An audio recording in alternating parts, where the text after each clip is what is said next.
It happened in the dead of winter, when the taiga falls silent. Autumn had already stripped the larch trees of their golden leaves, but the snow had not yet decided to cover the ground. The air was still and clear, and every sound seemed to linger in it. Gamekeeper Ivan Belov was walking through his territory, and the silence was deafening. He walked, listening to the forest, and that was why he heard it. It was not a howl, a roar, or a bird's cry. It was a thin, plaintive, almost cat-like squeak that broke into a desperate, angry hiss, and along with it came a barely audible, rhythmic, metallic clicking. Ivan stepped off the path, his hand reaching for his rifle. He parted the heavy, wet branches of the spruce tree and saw it. In a small, trampled clearing, a young fox cub was struggling in the rusty steel jaws of an old poacher's trap. It was a crushing trap, and it did not kill him immediately, but only clamped his front paw.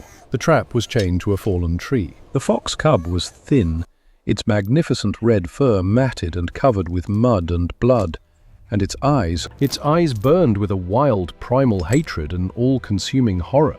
He hissed at Ivan, lying on the ground trying to tear off his own paw, which had already turned into a bloody mess. The metallic clicking sound Ivan heard was the fox cub gnawing at the steel in helpless rage, breaking his young teeth on it. Ivan slowly crouched down, keeping his hands in plain sight. "Quiet, silly," he said aloud, his voice soft and calm. "Quiet. I'm not them." He knew that this was the work of guests, poachers who set these blind, cruel traps for fur-bearing animals, crippling everything that came their way. It wasn't nature. It was human evil, left to rot in his forest.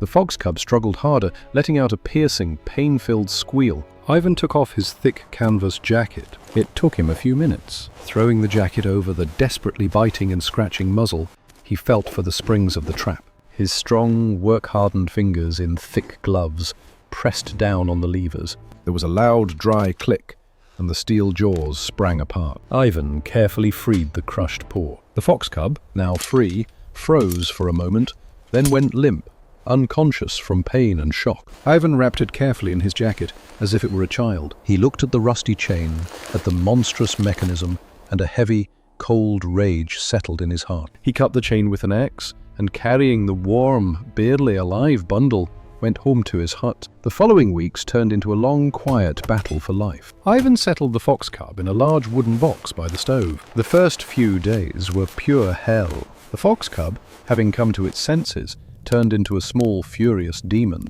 It hissed. It lunged at Ivan when he brought food or water. It refused to eat. It was a wild beast, captured, crippled, and it hated the man who was just another tormentor to it. Ivan understood. He did not rush things. He just sat by the stove in the evenings, cleaning his gun or mending his net, and talked quietly. He did not address the fox cub. He just spoke aloud, filling the silence of the hut with his voice. He left water and finely chopped grouse meat and left. On the fourth day, the meat disappeared. The paw was the most difficult part. The wound was ragged and dirty. Ivan, washing it with antiseptic, prepared himself for battle each time. The fox cub trembled and growled, but seemed to begin to understand. He no longer bit. He endured. He lay there, his bright, amber, incredibly intelligent eyes following every movement of the man. It was not taming. It was a truce. Forced, fragile, but real. A month passed. The fox cub, whom Ivan mentally named Red, grew stronger. He began to come out of the box, timidly at first, then more and more boldly. He limped. His paw had healed, but several toes were permanently broken. A deep, bare scar remained where the terrible wound had been, which would never grow fur again. Redhead was still wild, but he was no longer afraid of Ivan. He could sit in the corner for hours, watching the gamekeeper sharpen his knife. He was part of the hut, just like the old cat who had died long ago. But Redhead was a guest, and they both knew it. One morning, when the spring sun had melted the last snowdrifts, Ivan opened the door of his cabin. He placed the box on the porch and opened it. Red jumped out and sniffed the air, the intoxicating, moist air of freedom, filled with the smells of thawing earth and the first grass. He ran to the edge of the woodpile and stopped. He turned around. Ivan was standing on the porch, leaning against the doorframe. The man and the fox stared at each other for a whole minute. There was no fear or gratitude in the fox's gaze. It was the long, attentive, piercing gaze of a creature that remembered. Then, like a flash of fire, he darted into the bushes and disappeared. Ivan sighed, feeling the familiar mixture of relief and slight sadness. The debt had been paid. A year passed. The taiga lived its life. Winter came, and this time it came in earnest. It was the kind of winter that the old-timers call wolf winter. The frosts struck early and fiercely, freezing the rivers to the bottom. Ivan Belov set off for the distant border. The road lay through an old burn, an open place swept by all the winds. He was driving his old Buran. The sky was clear, but something in the unnatural silence and the way the crows flew low to the ground disturbed the gamekeeper. And then it began. The blizzard. It didn't come. It crashed down. The world disappeared. In an instant, the sky and earth merged into a roaring, howling, blinding chaos of ice chips. It was a white haze. Ivan was driving by the instruments, but what good are instruments when you can't see further than your outstretched arm? And then the Buran sneezed, jerked, and stalled. Ivan pulled the starter until his hands were bloody. It was useless.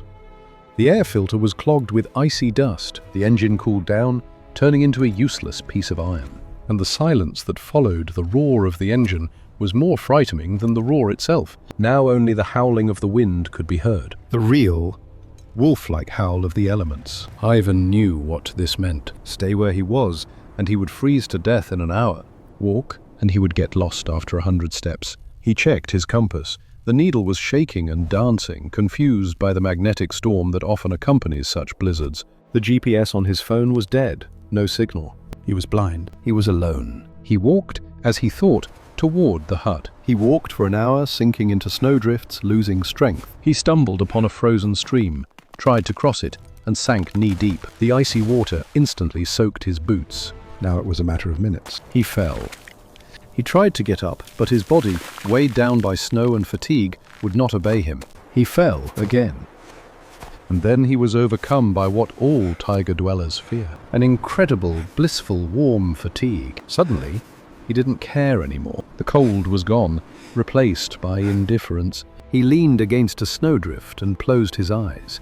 Just 5 minutes, he thought, just to rest. He began to fall asleep. He didn't know how much time had passed. A minute or an hour.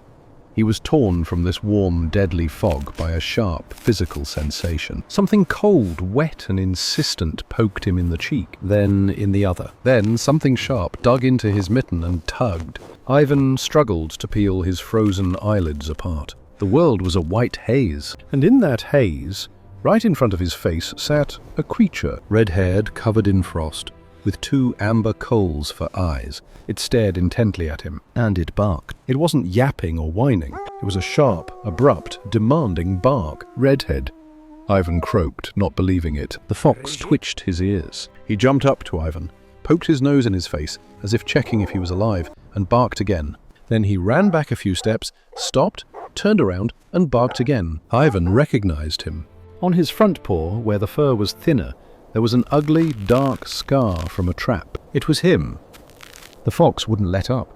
He barked. He ran in circles. He ran up and pulled Ivan by the sleeve again, just as the wolf cub had once pulled him toward the swamp. He called. He commanded. There was no fear of the blizzard in his voice. There was fury, and that fury spread to Ivan. Adrenaline, like a fiery whip, struck his freezing body. He understood. The fox hadn't just found him. The fox had come for him. I'm coming, Ivan muttered. He didn't get up. He crawled. On all fours, through the icy wall, seeing nothing but a red spot looming ahead. The fox led him. He didn't run away. He kept 10 steps behind, constantly looking back, waiting, encouraging him with his sharp, angry bark. He led him along the only trail he knew, the trail of his scent. Ivan crawled. He could no longer feel his arms or legs. He just moved, drawn to that fiery point of life in the icy hell. It seemed like an eternity. Finally, the fox dove into what looked like an ordinary snowdrift at the foot of a huge upturned spruce tree. He disappeared. A second later, his head poked out of a black hole in the snow and barked again. Ivan crawled closer. It was a burrow. Deep, dry, protected by massive roots. The fox had dug it for itself as a winter shelter, and now it had brought a human here. Ivan stumbled into the narrow opening, pushing the snow away from him. Inside it was dark, cramped, and smelled of animals and dry earth. But there was no wind here. For the first time in hours, Ivan stopped shivering. He lay exhausted at the bottom of the burrow. The redhead squeezed past him and sat down at the entrance, his back to Ivan, facing the blizzard. He did not sleep. He kept watch.